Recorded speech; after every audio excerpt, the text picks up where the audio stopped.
Moving on to the next panel discussion, we will be talking about something that I'm personally very passionate about. My bread and butter is L&D. And our next presentation or panel discussion will move into a highly anticipated segment, a panel discussion dedicated to exploring real learning and development practices that have been successfully implemented across some of Kuwait's leading financial institutions. On the stage before you will bring some of the biggest 4 banks in Kuwait to discuss their best practices, their insights and advices on how to run learning and development the best way possible. Very knowledgeable session that we will have ahead of us. And it's my absolute honor to introduce our distinguished panelists for this discussion. Please join me in welcoming the Head of Talent Management and Learning at National Bank of Kuwait, Ms. Najla Sagr.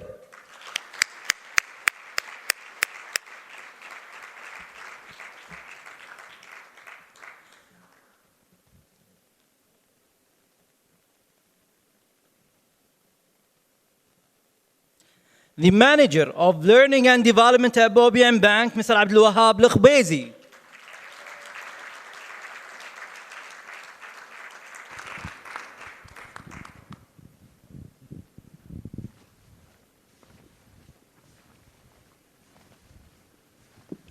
The Head of Talent Development at Al-Ahli Bank of Kuwait, Mr. Abdullah Adnan Bahbahani.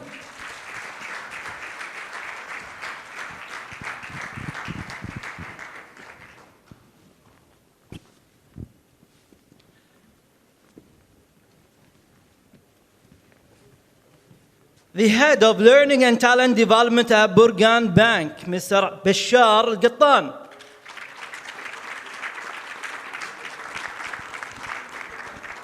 And just to modify that and also update it, again, I will do the introduction again. The Head of Learning and Talent Development at Burgan Bank, Bashar Al-Qattan.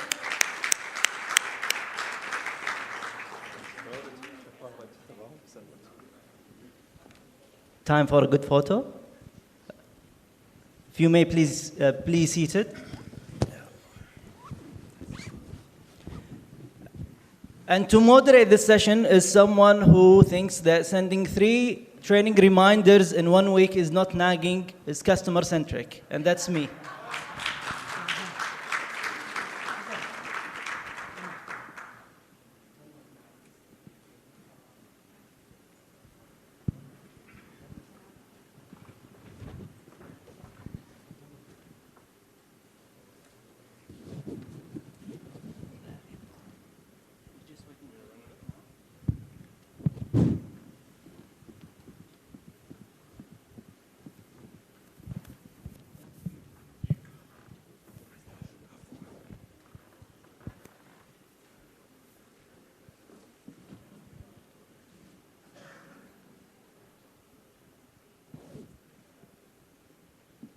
I would like to welcome you all into this panel discussion. It's very valuable time. It's actually a very rare opportunity to have some of the biggest banks and institutions in Kuwait in one stage to share their knowledge, best practices. And I'm sure this panel discussion is quite interesting for a lot of our attendees here from different HR sectors. To start this discussion, as learning and development experts, we always talk about learning culture. This is our language. This is our aim that we are all talking about and trying to achieve. So my first question, what is a learning culture and how do you create it in an organization? First of all, good morning everyone, Sabah al-Khair. I believe a learning culture is where it's safe for people to make mistakes. So we talk about, number 1 is psychological safety. It's okay to make mistakes, people learn from mistakes, and learning should not just be, or continuous learning should not be something that's expected from employees.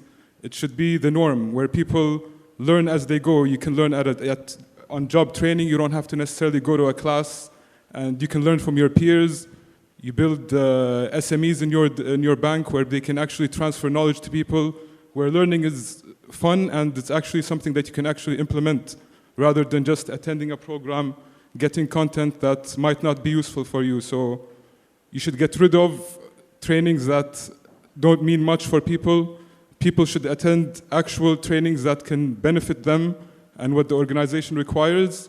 And learning should also be something that leaders have to take as well.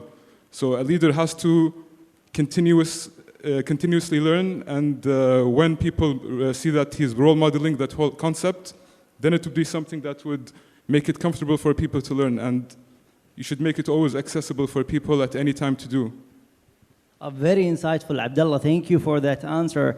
And actually, one time I asked my mentor, and she used to be my direct reportee, which is Amal Libdah. I was very fortunate to have her as my manager at one stage, and I asked her if there was one advice that you would like to give out of your career, what would it be? And she was like, never stop learning. So thank you for that. Now moving on to the second question.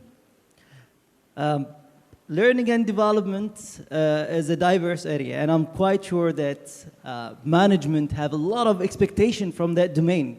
So my next question is, what is the most important strategic outcome top management expect from L&D, and how do you deliver it? Good morning. It's lovely to be here. It really warms my heart seeing everyone here. So actually, Abdullah, that's a great question. And I think in terms of expectations, we would have to have certain KPIs that we would need to meet. In the time that we are in now, where everything is moving so fast, I think the ultimate outcome is for us to be agile and adaptable. A second factor is really building that leadership pipeline that builds into succession planning to have those future-ready leaders. Building the skills of the future, like innovation. We talked a lot about AI. Where is AI going within the banking industry? How to use it ethically? How do we embed it into our everyday work practices? And finally, ultimately, employee engagement and retention. So these would be the areas to look into. Obviously, as a learning and development team, we have to be ready to help businesses to build their strategies, to help them design what are the learning programs that they're looking into and how they can ultimately reach their strategic objectives. So moving L&D more from being reactive to being proactive and to lead with business in the design of these learning programs.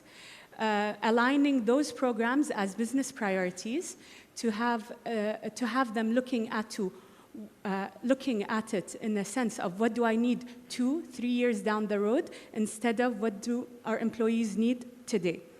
And to have that continuous learning culture that we all reflect upon and talk about to be part of the DNA within the organization and embedding it into the daily work.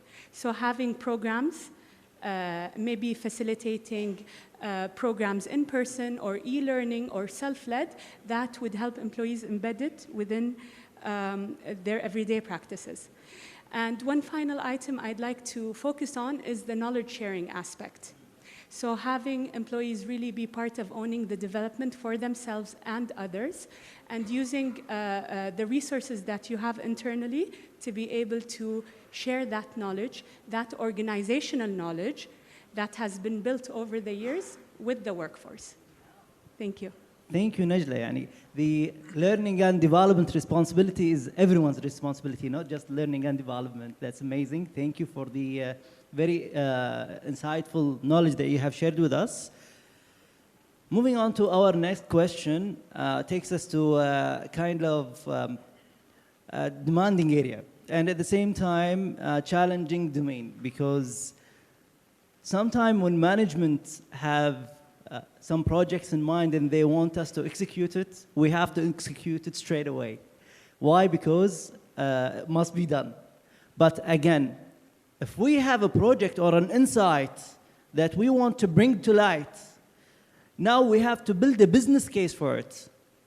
And my question is, what is the most persuasive evidence you've presented to executives to justify an L&D investment? Thank you, Abdullah. Good morning, all. صباح الخير. يعطيكم العافية. It's a great question. Always management and persuading them to provide you solutions or ask for investment for solutions. They really want the impact of the solution. They don't want you to explain how the training is going to happen, what's the curriculum. They want the end result that you are tackling. So basically, if you want to start a project, you need to show exactly where is the gap, where is the solution you're providing is going to solve a problem. Is it going to be operational side? Is it going to be customer service? Is it going to be a compliance issue? You start with this first. Then you back up yourself with data. When system and data read from each other, you'll provide a great business case where you're going to share it with the management, showing that this is the operational cost that we have. This program will reduce the cost. This program will provide better customer experience. And also you need to show a trial of what you have done internally as a backup for your business case, showing that we have did a small portion of the project and the project have succeeded and added value to the organization, where this project have increased the customer experience, the error and the compliance side, because most of projects should have an ROI. Now, having an ROI is either in, as I said, the coins have two sides. Either it's on the customer experience or it's going to be on a financial side. The financial side of it, you can elaborate on the compliance. If we do the project and we are aligned with the compliance, we reduce the cost of paying any penalties or any loss of operational cost. Also, as we know, customer expectations is always evolving. Digital side is always evolving. So when you show the case that there is more improvements needed because we are evolving and we are improving and the digital transformation is there, you need to build up the case and use it. Also the technical side or the technology side. If you implement a system that reads from each other, that will provide you a solid information that you can use, because management or senior executives need numbers that reflects the organization strategy. They don't want things to be done because for the sake of it. It's how is it going to impact the organization, what is the resources is going to improve, what's the gap is going to close, is it related to the competency framework that we have and adding value to the organization. And also there is another side that you can use, which is benchmarking. If you bring up a benchmark that is working globally from a highly known organization, the organization also will add value to your business case, because management want to see such implementation done otherwhere that added value also. At the end, whatever business case that you provide to the organization should have data, should have things that it's impacting and you are solving a problem, not necessarily that you are only doing the training program. If they see the impact and how it's adding value to the strategy, they will support you.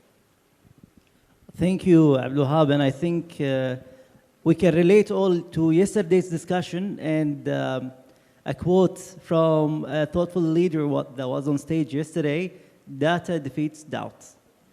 And as highlighted by yourself, always start with the impact. Thank you so much. Now, my next question is very insightful, and it will make us think deeply and make us go back to 10 years.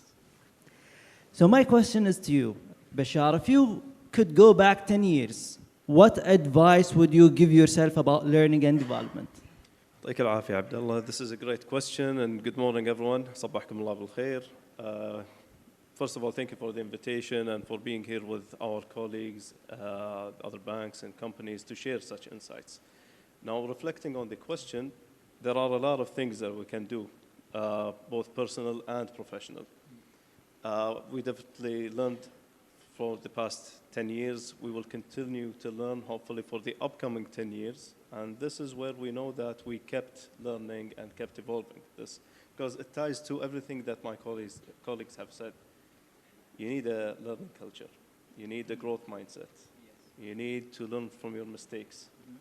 So going to back to what my here colleague said, Abdul Wahab, is that you have to always use data in your decision making. So as L&D professionals, sometimes we tend to jump to conclusions. We tend to let's say, look the critical thinking aspect before we tackle an issue. So if we receive a learning request, we just don't offer training program to address the let's say, problem statement. We have to analyze, we have to diagnose. It's like you're going to the MD يعني بعيد الشر عنكم to diagnose an illness. So it's not just prescription that you have to take, you have to diagnose and you have to analyze. And one scenario that came to my mind is that we received a request on a certain branch that sales have dropped. They requested training on service quality and selling skills. So when we visited the branch, we noticed that there were constructions all around the branch. So it's not the capabilities or the competencies that are hindering the sales, but rather the location and construction happening all around it.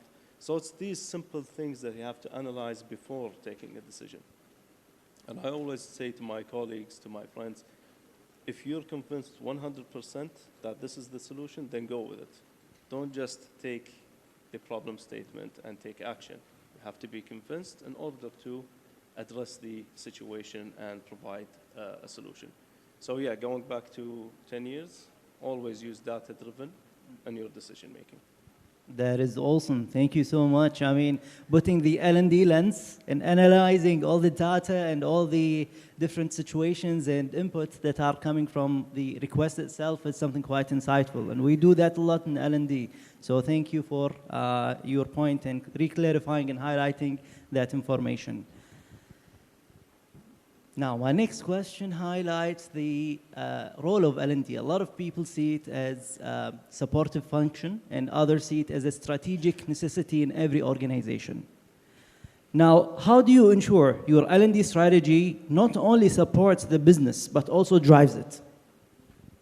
That's a great question, and I would say definitely not support, because L&D needs to co-lead these initiatives with business.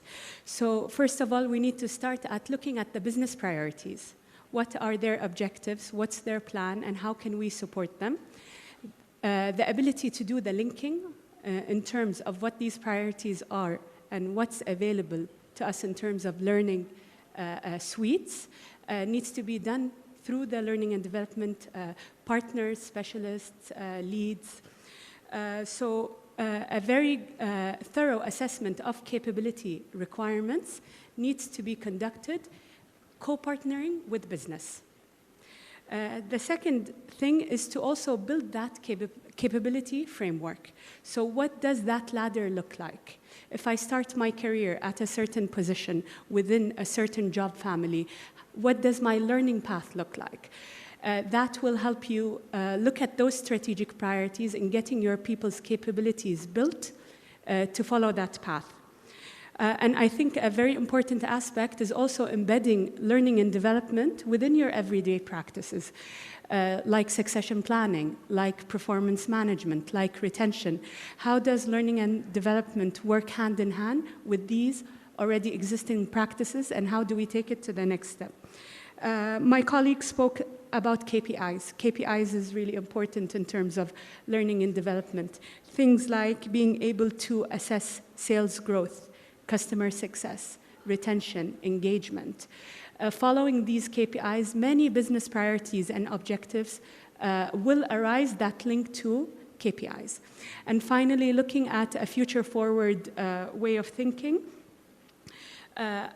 in terms of how do we develop our future leaders, looking into transformation, looking into AI, and how does that fall into the overall organization strategy, the business strategy, and how L&D can work with those businesses to achieve these goals.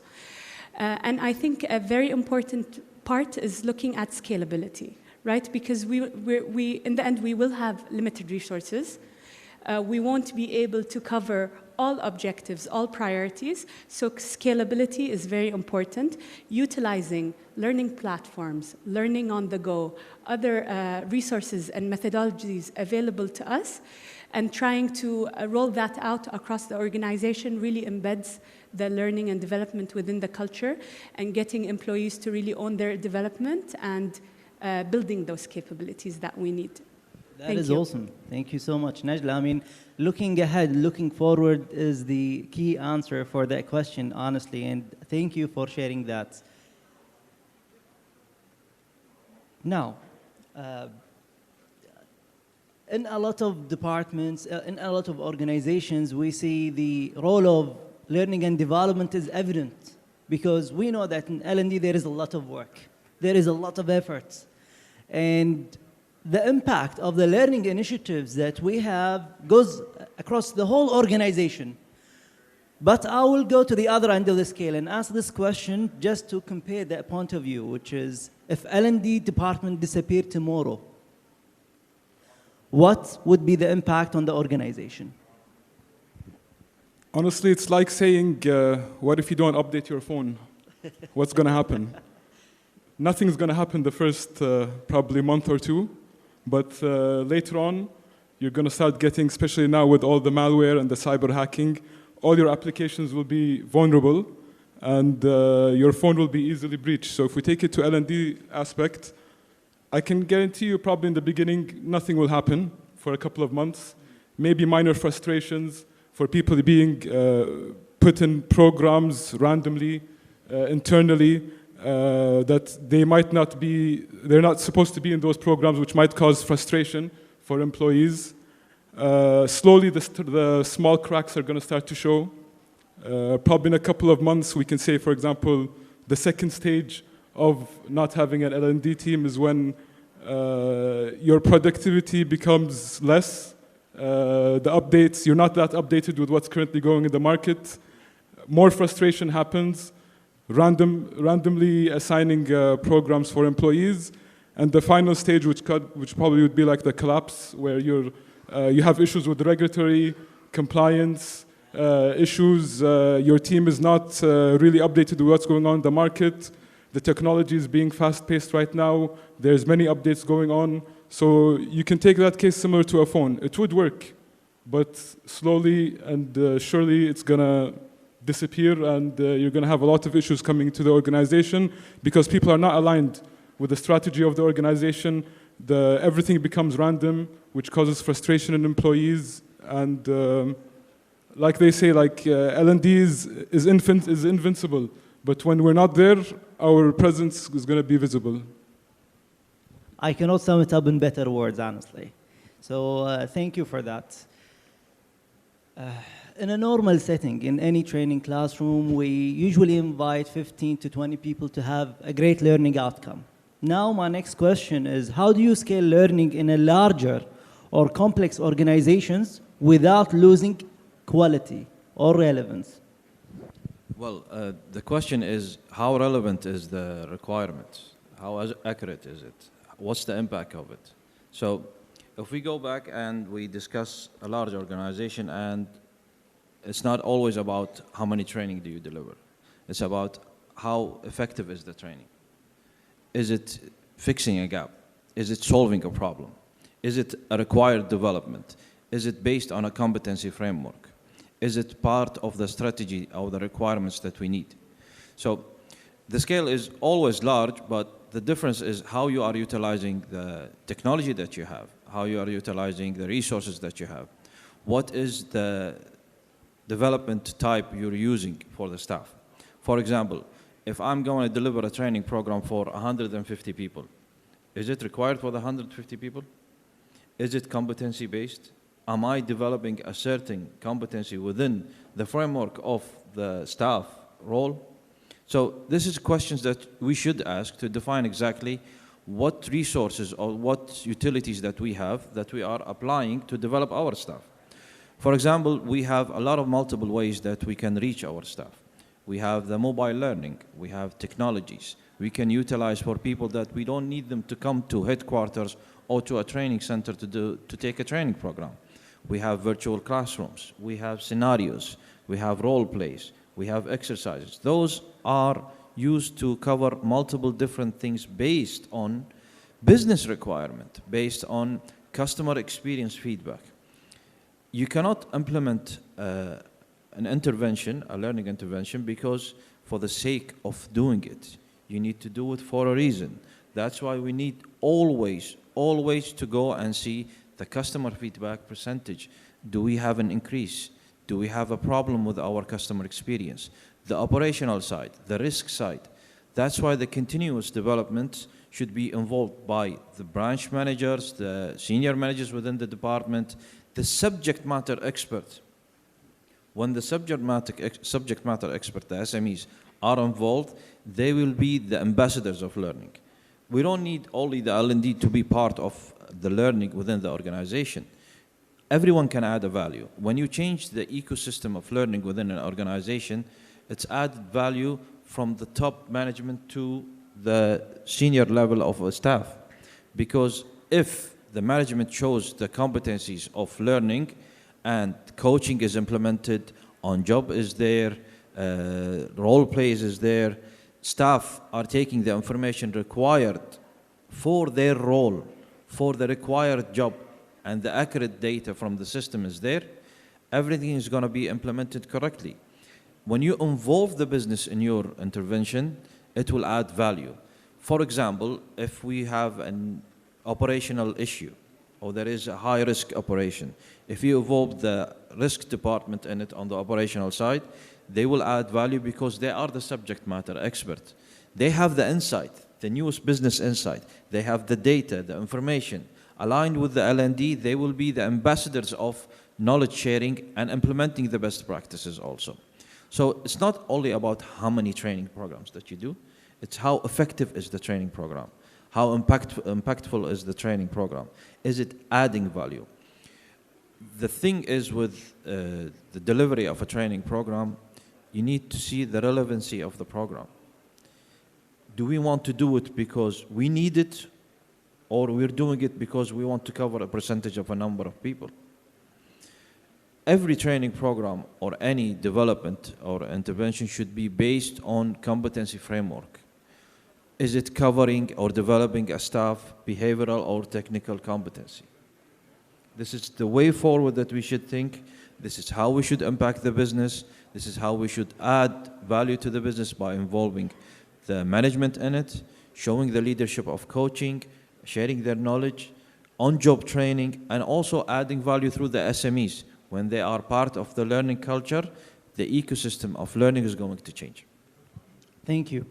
I mean, analyzing that context and also analyzing the situation and training requests that we receive, as you've mentioned, will impart a lot of insights and might let us to decide to take a different direction, just like what you just confirmed right now. Just wanted to add one thing.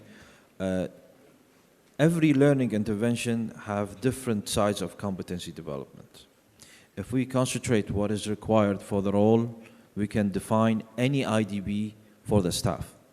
If you go and check the staff, the line manager sits with the staff, discuss the area of development, competency-based, we will have the IDB development plan ready on the go. Why? Because the staff knows what his capability, the line manager evaluated the staff. Now, the role of a learning and development is a learning consultant.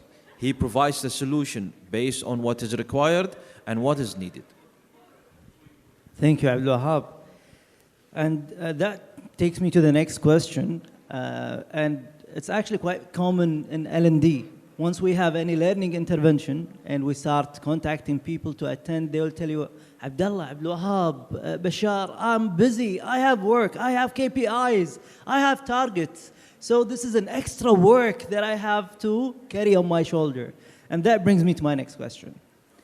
How do you integrate learning into the flow of work so employees don't see it as an extra burden? I totally agree with what you've mentioned, Abdullah. And even so, the learning has evolved. So the way that people learn has evolved. As the presentation that we saw just now, the attention span has decreased. So we have to do our best to adapt to new ways of learning. So moving to the flow of work, we have several initiatives, several approaches taken into consideration: mentorship, coaching, shadowing, and so on. These are the usual, but we have to go beyond. So an example that we've did in Burgan Bank is that we've created a podcast. Nice. So the podcast is inviting several experts within the bank and from external experts as well, talking about the strategy, talking about leadership topics, women leadership, digital transformation, so several topics. So this is a way of inviting everyone to, whether they're going on a car ride, whether they're at the gym, they can just turn on the podcast and listen to these insights. Other approach is that we know that now Netflix and other companies are a trend. So we have, let's say, for example, a code of conduct training where rather than just showcasing the text to all employees, we've created a mini show to them in a fun, dynamic way that spreads the message that we intend to, but in a more engaging way. So this is another way that we approach them so they can learn as they go, as they please, whenever they want, wherever they want. Additionally, we've created the audio learning. So again, people exercising at their offices and so on, they can reach out to any information or any learning resource to learn. Additionally, now AI is a trend, so ChatGPT and so on. So last year, we've conducted AI training. So anyone can access any information whenever needed through AI. So for example, ChatGPT and now Copilot, other organizations are using Copilot where you can easily access such information. Again, granted, you have to double check the information. So this is one part of how to use AI, but it's providing these resources to everyone to learn at their convenience. So this is seemingly integrating such resources. And this led to Burgan Bank winning the Brandon Hall Award, the Gold Award for this category. So it showcased that we're in the right direction. We have to double down on being more creative in order to engage and pull as many as possible. Thank you so much for that kind of insightful answer, because at the end of the day, it is a pull strategy, not a push strategy. It's more about accommodating for your customers and speaking their language, making them more comfortable and engaged, which is brilliantly answered from your end. Abdullah, you have something Yes, to mention? I just wanted to elaborate on what Bashar said, is that we need to see the psychological side of the staff and also the manager. Some of them, and we can see it now, is that we ask staff to come for a training program and they see that we're wasting time because they have target. They cannot leave the working environment. The manager don't want to send the staff because they have a balanced scorecard to finish. The thing that we need to stress on is to show what's in it for them. This is the most important thing. And what's in it for the business. When we show this for the line manager and for the staff, they will be encouraged to do so, to come for a training program. Is it going to be part of their career progression? Is it going to be adding value to his balance scorecard? Is it going to change how the customer experience level of his evaluation is going to add value to it? Is it going to add value to the overall department? Is it going to be part of the project that you're going to have? This should be explained in a way that itself, we don't need to go and provide more solutions and solutions. If you show what's in it for them, they will accept to add value to them. Start with the impact. Awesome. Thank you so much, and thanks everyone for the knowledge shared and for bringing a lot of value to today's conference. I mean, 4 of the biggest institutions or financial institutions in Kuwait in one stage is something huge. I'd like to thank you from the heart, because I'm an L&D specialist, and also at the same time, I am passionate about this topic. Thank you for reconfirming that the value of L&D is not only in the number of people trained, it's about the impact and value. Another very warm round of applause for our panelists.